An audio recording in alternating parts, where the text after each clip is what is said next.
Magandang hapon po ito at katatapos lang ng impeachment trial ni BP Sara ngayon kay 11 days tapos na po at sa akin ang aking observation wala, para akong nakakatamad, wala man nangyari. Pero siyempre sa ibang mga prosecutor at yung mga prosecutor may ibig sabihin sa kanila yan, lalong-lalo na ang mainstream media, di ba?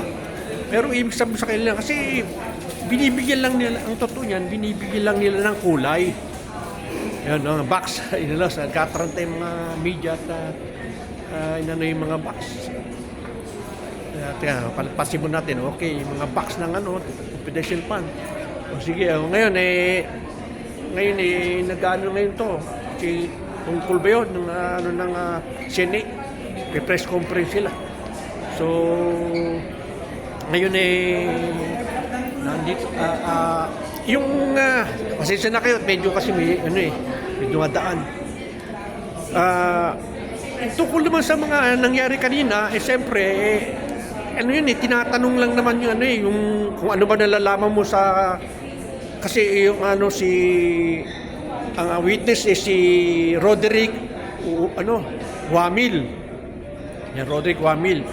Tinatanong siya. Siyempre, ito gusto naman ng prosecutor, binibigyan nila talaga ng kulay. Tulad ng sample na, tanging si Sara Duterte lang ang merong confidential fund. Ano pa binibigyan nila ng kulay? Yung pangalan ng mga tinatawag na yun, confidential kasi mga pangalan nila kaya naging Mergris Piatos.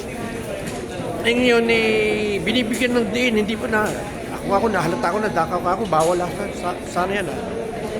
Huli na lang natin na isip ng defense, kaya napahinto rin yung pagdidi nila ng kunyari merong Madi, si Andy Lim, yan, bibigyan na ng kalugan yun para sa bigyan ng mga tao ng duda. Ano pa mga ibang mga ron pinag-usapan doon, ano pa mga pagdudahan nila ron, yun mga binibigyan nila ng din, binibigyan nila ng kulay. Pero kung tatanungin mo naman ano naman ang nanunod ang ron, may nagnakaw. Paano mapatunayan doon nagnakaw si BP Sara? Kasi ang ng impeachment pag nanakaw lang, di ba? Ito, siyempre, bukas, ang defense, tatanong yan. Dapat tanungin, unang-unang tanungin, alam mo ba ang ibig sabihin ng confidential fund? Baka hindi alam ng Diyan papasok yan, confidential fund. Diyan pasok ngayon ng defense, yan. Yung yung kanyang counter, kakalimutan ko. Bukas, basta bukas. Ayun ang dapat tanungin ng mga defense at saka yan, ipapaliwanag yan ng isa-isa ng defense at tatanungin din siya kung ano ba yan, kung illegal ba yan. Tatanungin siya kasi kunyari, sample yung pangalan ba ng del confidential dapat pang tag doon, ibulgar na mga pangalan talaga. Kasi pag confidential pan, alam mo bang pakatay mo yung tao na sikreto nga Kunyari, sample ako, intelligence agent ako. Siyempre, alam mo, bigay ko yung pangalan ko. Kunyari, ito, sa amin, maraming din ako ng kuryente. Ituro mo. Anong pangalan ito? Ito, pangalan ito, sabi, ganun. Di, patay ako. Di ba? Ganun yan.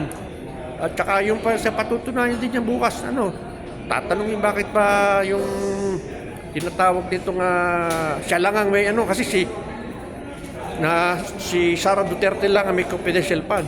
Di ba? Diyan diyan dapat tatanungin diyan. Saan galing yung confidential fund na yan? Sino ang nagbigay? Sino ang may karapatan na magbigay ng confidential fund sa Vice President? Ang tanging presidente lang ang nagbibigay ng confidential fund. At bakit pinayagan? Bakit huli na? December na binigay. Anong motibo nila? Yan, lalabas yan O, nag-release ang cheque ang DBM, di ba? Department of Budget. management. Ba't nila-release? Di ba? Ganun lang yan eh. Yan ang katanong dyan eh. O, illegal ba? May ninakaw ba? Yan naman talagang tanong dyan ang bukas, ano yan eh. Pero hindi, siguro bukas ang ano lang yan, kaya-questionin naman yung mga papeles lang.